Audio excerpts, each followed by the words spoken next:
Kalau nggak ada nasa manso, maka orang selalu berpikir, pokoknya yang penting ikut Nabi. Nah itu bahayanya kalau Anda tidak tahu detail, jangan-jangan syariat yang kamu ikuti itu syariat yang sudah berstatus mansukhoh, telah dicabut. Dan itu banyak. Makanya kata Sayyidina Ali ketika ada orang ngajar nggak tahu nasa manso, halakta wa ahlakta, kamu rusak dan merusak orang lain. Seperti tadi pernah ada kawin itu satu turunan, yaitu era Nabi Adam. Masa kita sekarang kawin sama satu turunan, kan nggak mungkin, ya kan? Pernah ada membumi hanguskan orang kafir, yaitu syariatnya Nabi Nuh, itu dihapus oleh syariatnya Nabi Ibrahim dulu, yaitu Nabi Ibrahim menghentikan apa? Faman tabi'ani fa innahu minni wa man asoni fa innaka ghafurur rahim.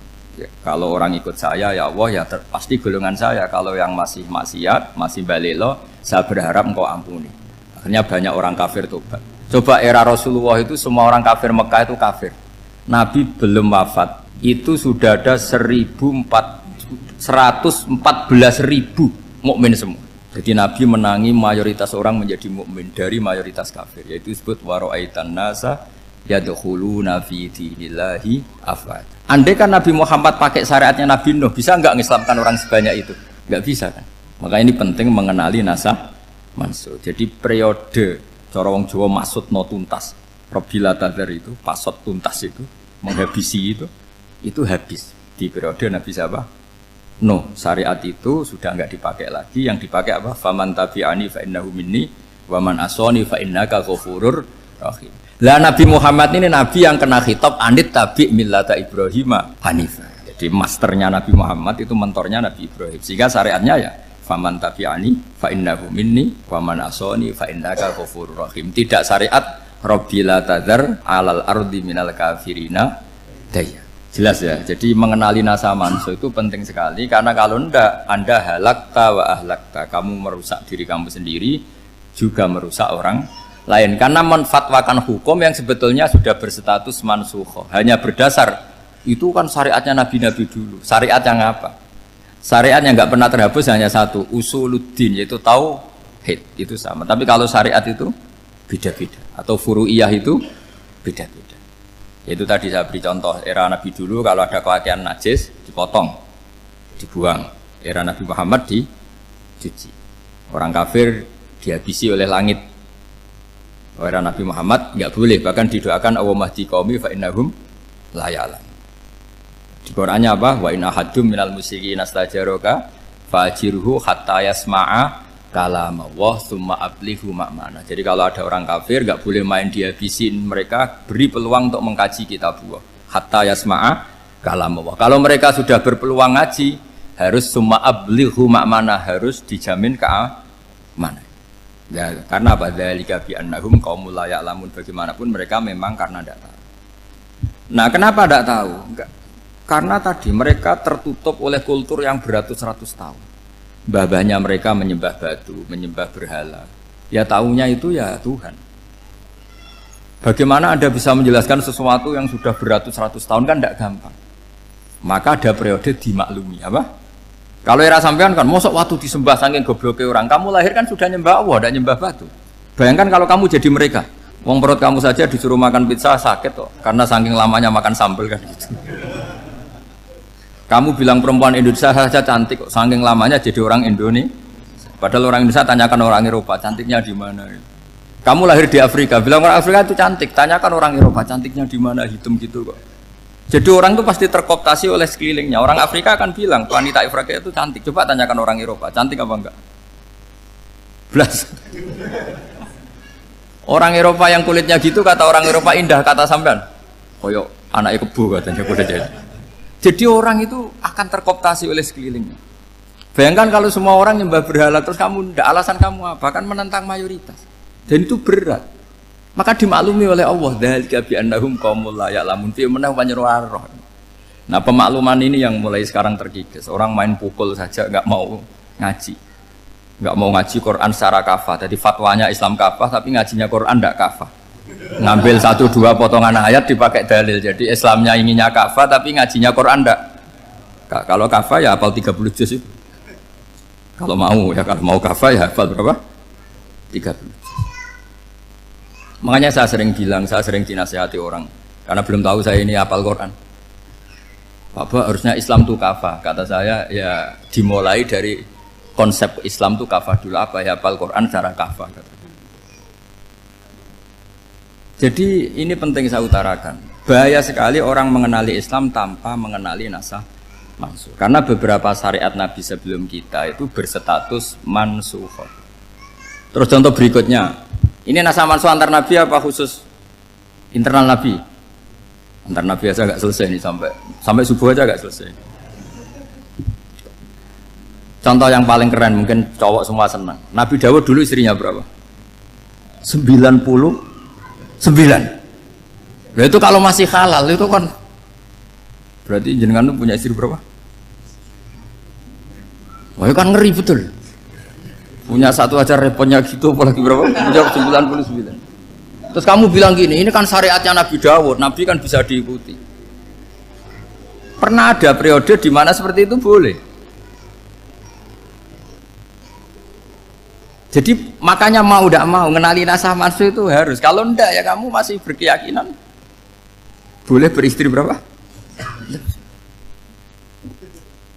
Nah ini penting saya utarakan. Makanya Sayyidina Ali itu kalau ngetes calon mubaligh, kira-kira kalau Kemenak dulu inginnya apa? Sertifikasi apa? Mubaligh. Itu tanyanya gitu. Ta'rifun an-nasakh wal mansukh, kamu apa tahu nasakh mansukh? La. Jawabnya Sayyidina Ali, halak tahu ahlak tahu, kamu orang yang rusak. Karena tadi takutnya ada syariat yang sudah mansukh dipakai. Itu tadi misalnya kita ini tidak umatnya Nabi Nuh, tapi pakai syariat Robbila tadar alal ardi minal kafirina. Terus ketiga begini, misteri manusia itu. Dan ini kita tidak pernah tahu sampai kiamat, tapi ini ilmu harus kita diskusikan. Misalnya saya ini namanya Bahauddin. Saya sekarang hidup sampai 2019 sekarang. Kan hanya Allah yang tahu berapa turunan saya sampai kiamat dan statusnya kayak apa. Donald Trump juga gitu. Donald Trump itu sekarang kafir, tapi kita tidak pernah tahu nanti turunan keberapa ada yang Muslim. Lah turunan yang calon Muslim ini diletakkan di mana kita tidak tahu. Yang jelas kalau kamu bunuh itu katut itu. Artinya gini, logika membiarkan orang kafir itu ya ada logikanya. Gitu.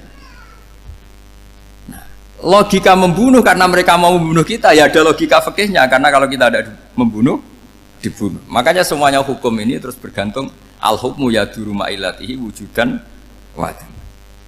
Di sini terus dipertemukan. Makanya semua nabi itu kalau yang namanya membunuh pasti pas perang saja, karena ini kondisi yang memang pilihannya hanya dua, kalau nggak dibunuh ya membunuh. Ada duel lah itu. Maka ini butuh kajian fikih dan orang nggak boleh subjektif dalam hal ini. Saya ulang lagi, tidak boleh subjektif. Karena tadi, orang yang kamu katakan sekarang misalnya Zaid, kamu itu bodoh sekali. Kenapa bodoh? Tidak hafal Quran, nggak pernah kuliah, nggak pernah ngaji. Ternyata Zaid ini bersemayam calon anak yang alim alama hafal Quran. Namanya Umar, tapi masih jadi sperma. Suatu saat Zaid itu punya anak alim alama. Kan banyak orang tidak bisa baca Quran, punya anak hafid. Banyak nggak di Indonesia? Banyak nggak petani yang punya anak dekan? Petani punya anak dekan. Yang dekan punya anak naik kelas saja susahnya bukan main. Banyak kan? Nah ketika dibalik nanti ada dekan punya anak goblok, yang petani punya anak dekan, pinter mana? Kita tidak pernah tahu. Makanya ini kan ya sudah, kalau nggak pernah tahu ya bilang saja wallahu alam, kan selesai. Daripada keminter keliru kan ada wallahu alam. Makanya cerita favorit guru saya Kiai Haji Maimun Zubair itu punya apa namanya Kiai Zubair. Itu cerita favoritnya itu ada santri namanya Soleh. Soleh itu alim alama. Orang Madura itu cara berpikir kan kalau kiai saja alim seperti itu, apalagi bapaknya. Pas bapaknya main ke pondok, santrinya ada ribuan. Bapaknya main ke pondok itu, sholat itu ya nggak bener, nggak sesuai sunnah Rasul lah kira-kira gitu. Sudah sholat itu nggak bener, apa nggak bener. Masih ditakwil sama santri Madura karena orang Madura itu kultus. Mungkin khilaf itu satu khusus, pokoknya perlakuan khusus. Suatu saat saking bodohnya orang itu, kenceng tuh pinggir musola. Wah ini nggak bisa ditakwil lagi, akhirnya nggak bisa ditakwil tuh nggak. Wah ini sudah nggak bener ini, nggak bener. Singkat cerita santri tadi nggak kuat matur ke kiainya, Pak Yai, jenengan sealim itu kok bapaknya segoblok itu. Kenapa? Ya, dia kenceng pinggir musola.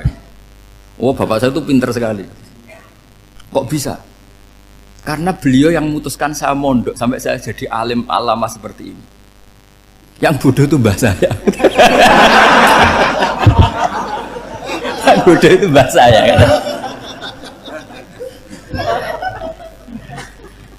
Artinya gini, sekarang misalnya Anda dekan atau Anda rektor atau Anda profesor atau Anda kiai top mubalek kondang.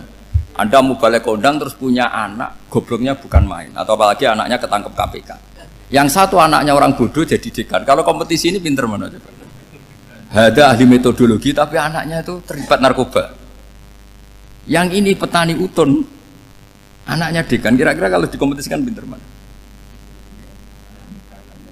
Anaknya pinter petani tadi gitu. Yang ketika petani kamu vonis bodoh gitu. Tapi siapa tahu kalau ini menyimpan calon. Paham ya? Kita tidak pernah tahu. Makanya Quran selalu ngajari dalam ilmu sosial itu wa in adri la'allahu fitnatul lakum wa mata'un ila. Dalam ilmu sosial itu kita harus jawab tidak tahu. Karena mobil. Makanya saya tadi pagi ngaji di direktorat saya bilang, saya pernah diprotes orang, Gus kamu udah jelas 01 apa 02. Ya saya jawab gitu. Manusia itu makhluk yang paling nggak jelas. Gitu. Sekarang soleh suatu saat bisa saja nggak soleh. Yang sedang nggak soleh suatu saat soleh. Sesuatu yang mungkin rubah kok kamu fanatik itu gimana? Nalarnya itu gimana? Coba kita tahu dulu Wahsy itu pembunuh Hamzah, akhirnya mati mukmin ya enggak? Padahal orang yang sangat dibenci Rasulullah karena membunuh Sayyid siapa? Hamzah. Sa'labah yang tukang itikaf di masjid akhirnya su'ul khatimah. Kita enggak pernah. Lah kalau enggak pernah tahu ya enggak usah terlalu fanatik biasa saja. Kayak jenengan seneng saya itu ya saya enggak tahu sampai kapan ya enggak tahu. Saya seneng sampean sampai kapan ya enggak tahu. Kayak suami istri. Pas nikah harmonis bulan madu sampai kapan bertanya. Yang jelas paling awet itu pasangan jelek itu pasti nggak awet. Makanya jadi guyonan tuh. Pasangan tuh jangan baik-baik gak awet, kalau jelek itu awet. Ternyata maksudnya cantik sama ganteng. Itu suatu saat pasti jadi jelek. Yang jelek sama jelek pasti jelek terus. Makanya jadi guyonan.